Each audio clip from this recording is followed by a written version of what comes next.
Hey guys, and welcome back to the Blair Witch Project. Is hosted by Sable, Sylvan. Anyway, so again, I'm vlogging on my porch.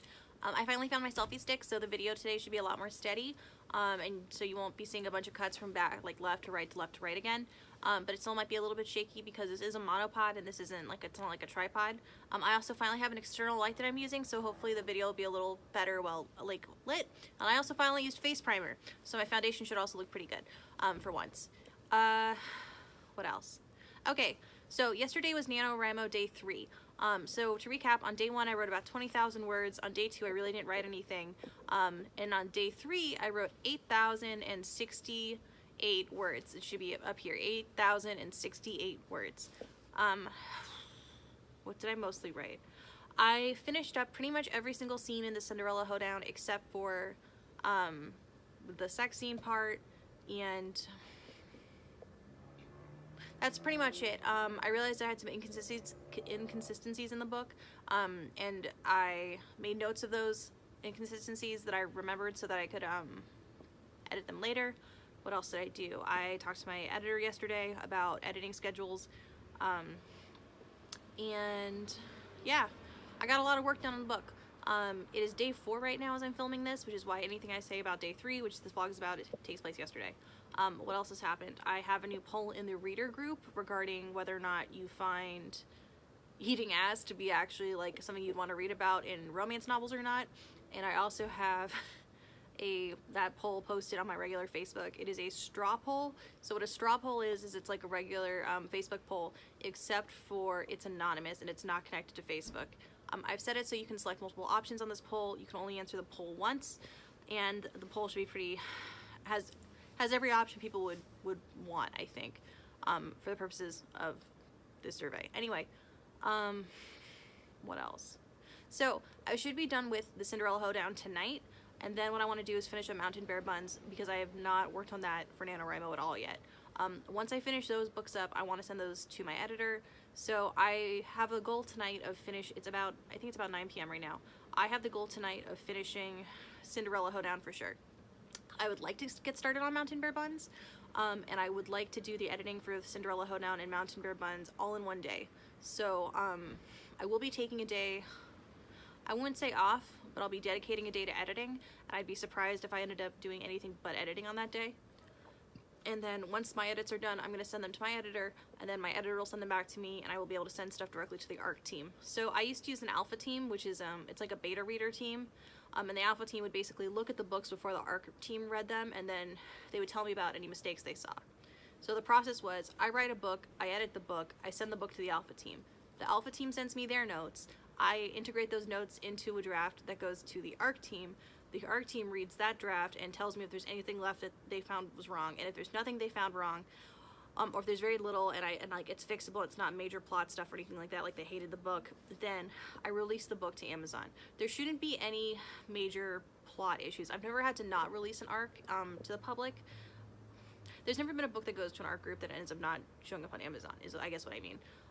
Because I think all my books have been pretty, like, if you don't like romance, you're not going to like them. If you don't like paranormal romance, you're not going to like them. And if you don't like novellas, you're not going to like them, of course.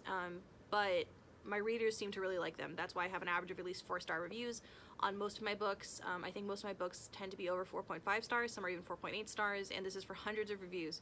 And I don't think most of my reviews are actually from my ARC readers. I think that's a common misconception, but I don't know. I don't have the data regarding who on Amazon that reviews my books is one of my readers. So the way the ARC team works is basically, if you join the ARC team, you get access to ARCs, which are advanced reader copies. These are available as ebooks, and you can download them to your device in whatever format you want. You get these books a week before the book comes out on Amazon. And nobody on the ARC team has to read a given book, and nobody has to review. Nobody's compensated for reviews. They basically just, if you're in the ARC team, you have the opportunity to get a free ebook of my books before they come out, and what I would strongly appreciate is a review. Every single review matters, but feedback matters too, and I don't think I pressure anyone for reviews, really.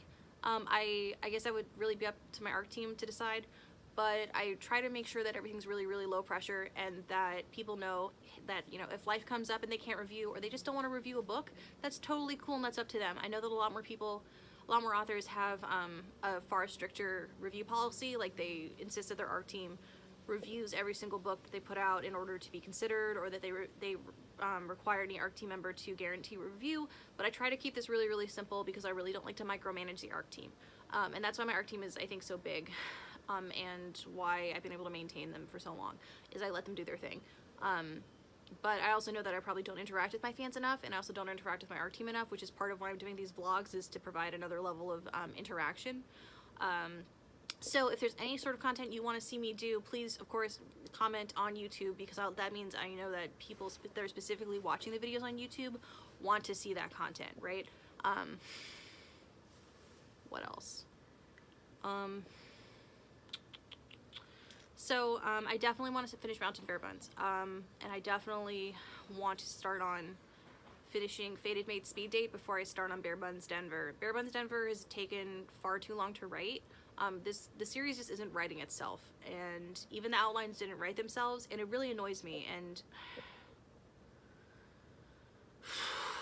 I guess here's why. So my first series was set in a fictional town called Port Jameson in Oregon. It's your typical Bears in the Pacific Northwest paranormal romance series, very, very common type, but my spin was fairy tales, and I've continued the fairy tale spin for all my books, for the most part, and you'll see what I'm getting to. The second series, The Shifter Princes, all focused on billionaire bear shifters, and then Seattle's Billionaire Bears was basically a continuation of The Shifter Princes, but with a different part of that family. The next series that I wrote was the original Bear Buns series. So Bear Buns is strippers. It features bear shifters who can turn, it features strippers who are bear shifters. So strippers who can turn into bears. It's all male strippers, and each of them falls in love with a guest who shows up at their strip club. And there was not a fairy tale bend for this series, and it was not set in Port Jameson, and it was set in Seattle, but Seattle wasn't like a huge part of the series. And the series took a surprisingly long amount of time to write, not because any of the books were longer on average than my usual books, at least they weren't intended to be, because of course I tend to go over 25,000 words because I want readers to have more bang for their buck. I want people not to think that they're being ripped off. Anyway,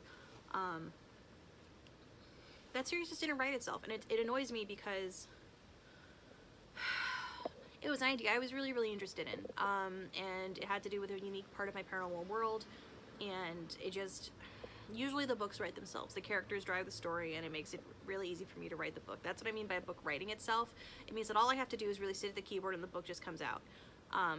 But with Bear Buns Denver, it felt like not like a chore, but it was really, really difficult to get those words on the page. And I know people like the books, and I like the books, but I think, first of all, the people who like those books were people who had already read my other books. I think a lot of people that were not familiar with my work were a little bit confused by the paranormal world that I had.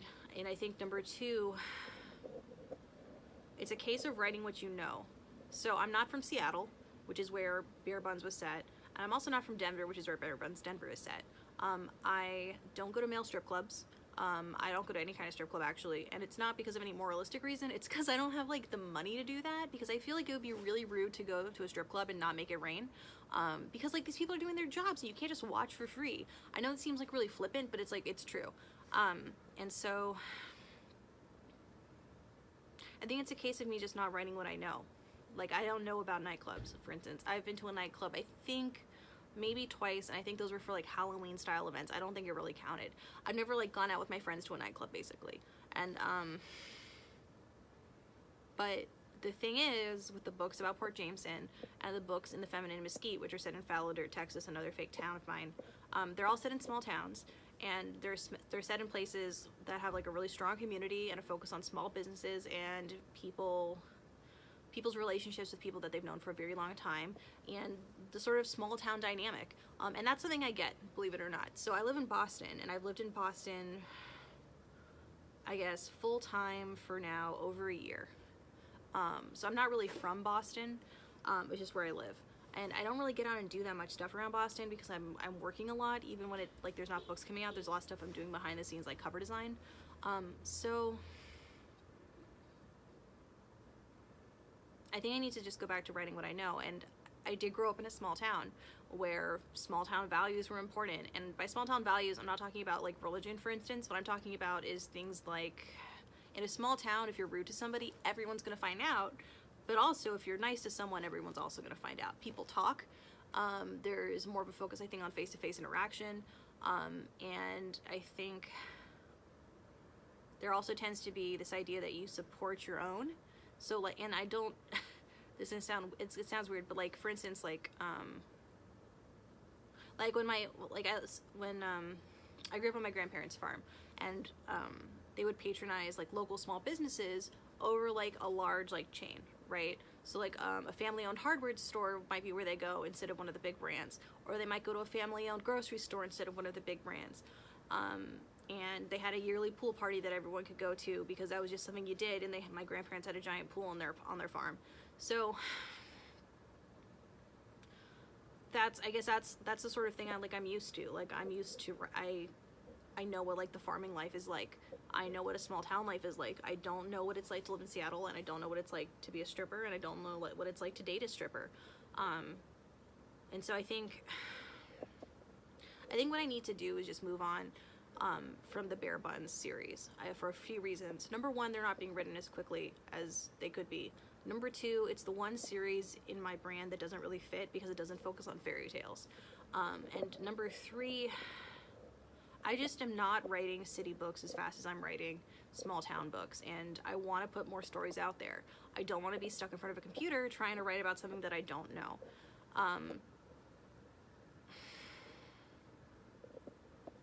And it's a hard decision to make because I spent a lot of time on making the covers for Bare Buns Denver, on coming up with things like merchandise, on coming up with things like the blends of tea that you can find on my store that have to do with the Bare Buns Denver series. I spent a lot of time working on figuring out the logistics of the club in Denver, about how a club in Denver would be different than a club in Seattle. I came up with a lot of ways to make that series different than the original Bare Buns series, both by including heroines that work at the club rather than visit the club, and by focusing on and introducing new bear shifter species instead of just focusing on grizzlies, which 90% of my books are either about grizzlies or about polars, and 10% are about the rest. But the point is I did all this hard work, and I feel like it's being wasted by me not pursuing the Bare Buns Denver series. But at the same time, it's the sunken cost fallacy at work. This idea that, like, because you've put X amount of time into it, you must continue to put time into something when sometimes you're just wasting your time, right? Like, it's like I've got a wad of gum in my hair, and I need to get the wad of gum out, and I'm just pulling at the gum. And at some point, I just need to take the scissors and cut the hair so that I can let other hair grow. That's what's basically happening with Bare Buns Denver. So I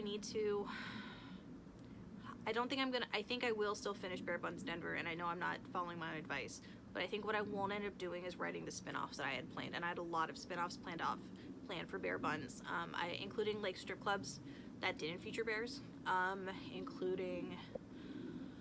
I wanted to set a series in New Orleans, I wanted to set a series in San Francisco, I wanted to set a series in Dallas, I wanted to set a series in Boston, and I wanted to do some international series. I wanted this to be a huge thing for me. And the fact that I'm not able to write these international romances or these city romances as quickly as I can write other romances is a problem. Because I feel like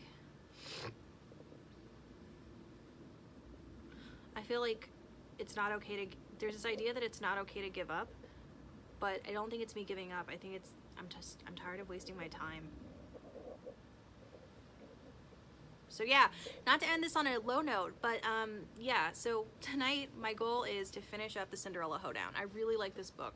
I hope nobody comes out of this thinking I don't like the books that I'm writing. I do. I just don't like having to give up a series.